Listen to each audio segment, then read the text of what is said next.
In today's video, we touch on a controversial topic being the appointment of Jabu Mbalula as the acting premier of the Free State. This decision has elicited concerns regarding his character, which many individuals find troubling. It is also pertinent to highlight that Jabu Mbalula is the brother of the ANC's Secretary General Fikile Mbalula, who has been outspoken in his criticisms of Panyaza Lesufi's administration of Gauteng. This situation is particularly noteworthy given that his brother may not embody the qualities of an ideal candidate. With that being said, let us get into it. Molini, and welcome to yet another episode of Conversations with Nkosi. Now, this is the news commentary section where we will be offering insightful commentary and exploring various perspectives on the stories that shape our world.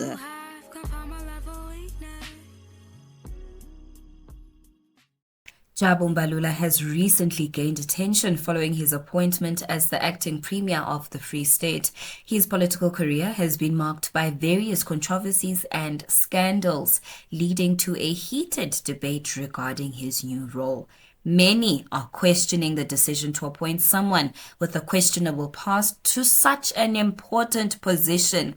The fact that Jabu Mbalula is the brother of Fikile Mbalula, a prominent figure in national politics, adds an extra layer of complexity to the situation. It has raised eyebrows and fueled speculation about potential conflicts of interest and the motives behind this appointment. With that being said, let us get into today's article.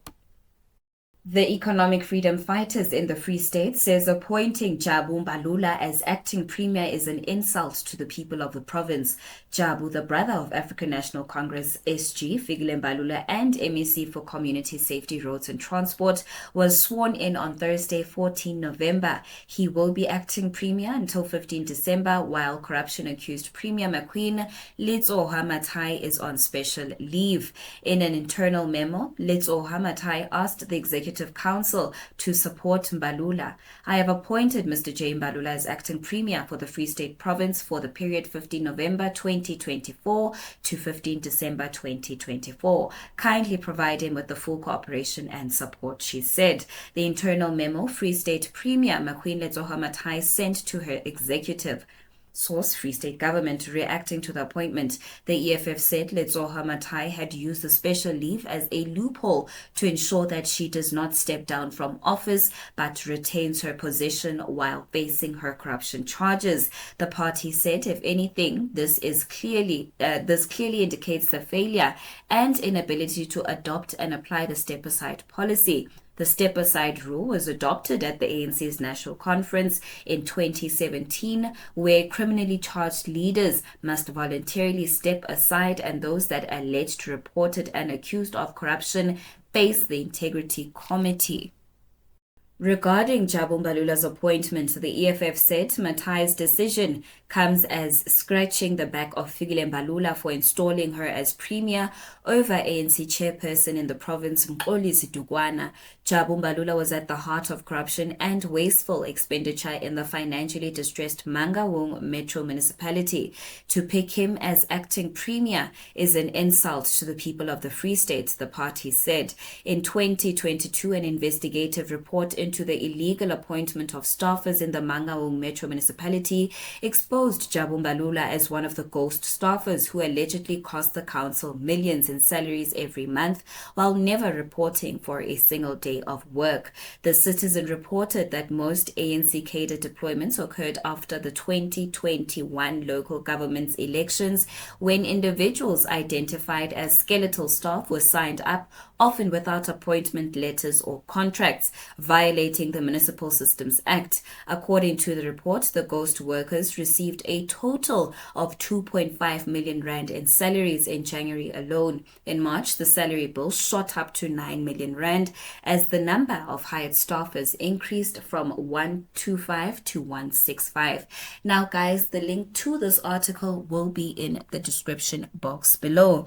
Now, let us get into what we got from this article.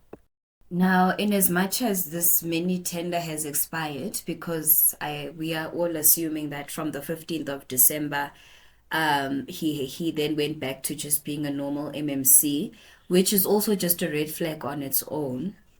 The premier, who is currently under investigation, having to go on special leave, and in her absence, appointing Jabu as the acting premier is a red flag, guys.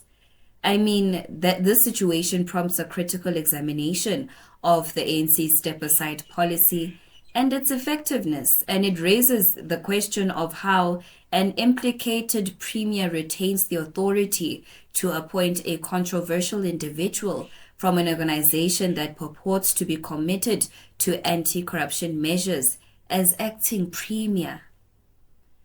The selection of Jabu Mbalula, who was deeply involved in corruption and wasteful spending in the financially troubled Mangaung. I mean, him being a ghost employee for the city.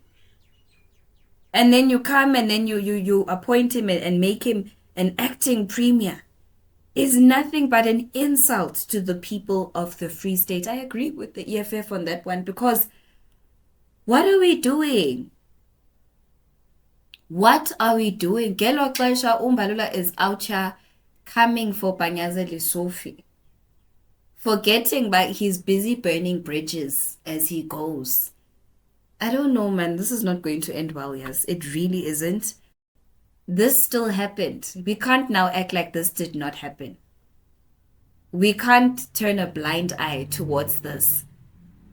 It is important for people to remember that Fikile Mbalula saw to it that his brother becomes the acting premier of Free State. Who knows? Maybe the intention was to bring him back as the premier of the Free State, because you know how politics works.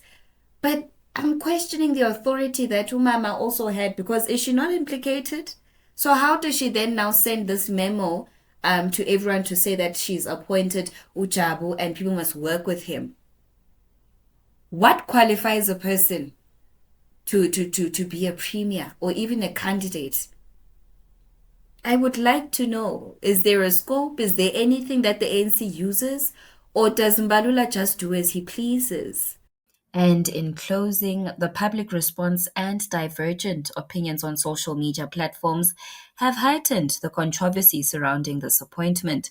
Some individuals perceive it as a strategic maneuver to consolidate power, while others interpret it as a breach of public trust. This narrative continues to develop, prompting many to consider the potential future implications of such a decision.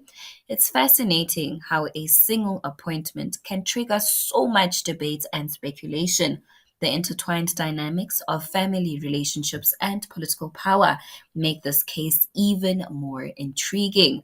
What will unfold next in this unfolding drama? Only time will tell.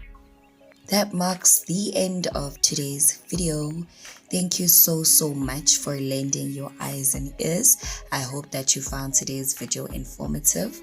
Please do not forget to click on that subscription button or light the notification bell so that you do not miss out on any new uploads. Nkosi.